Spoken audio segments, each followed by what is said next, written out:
আসসালামু আলাইকুম গাইস, আশা করি সবাই ভালো আছেন। আপনাদের দোয়া ও আশীর্বাদে আমরাও ভালো আছি। সো আজকের ভিডিওটির উদ্দেশ্য হলো আমাদের বানিয়াখাতি মসজিদে একটি ইফতার মাহফিলের আয়োজন করা হয়েছে।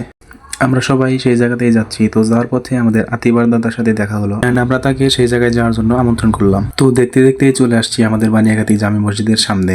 তো ঈদগাহ মাঠের দিকে তাকিয়ে দেখছি লোকজন প্রায় অনেকেই এসেছে। তো আমরা আর কোনো জায়গায় দেরি না করে সরাসরি ঈদগাহ মাঠের প্রবেশ পথ দিয়ে ঢুকে পড়লাম ঈদগাহ মাঠের ভিতরে। তো আমরা ঈদগাহ মাঠের ভিতরে পুরোপুরি প্রবেশ করে দেখি যে এখনো লোকজন আসছেই, কিন্তু লোকজনের বসার কোনো জায়গা এখনো ঠিকঠাক মতো করা হয়নি, মানে চটগুলো এখনো বিছানো হয়নি। তখন আমি আর রায়হান একটা চট নিয়ে চলে গেলাম মাঠের পূর্ব পাশে। সেখানে একটি চট নিয়ে আমরা বিছাচ্ছি। তো দেখতেই পাচ্ছেন আমরা দুইজন সুন্দরভাবে চটটা বিছিয়ে দিলাম।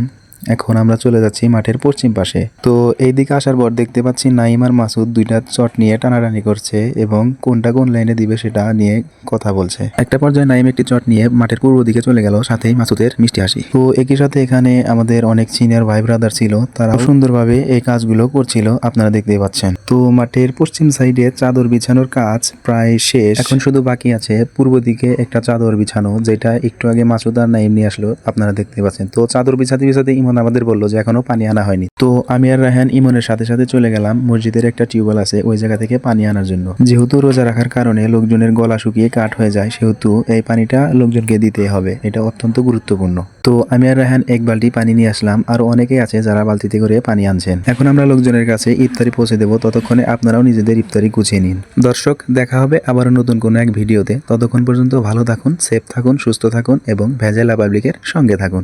খুদা হাফেজ।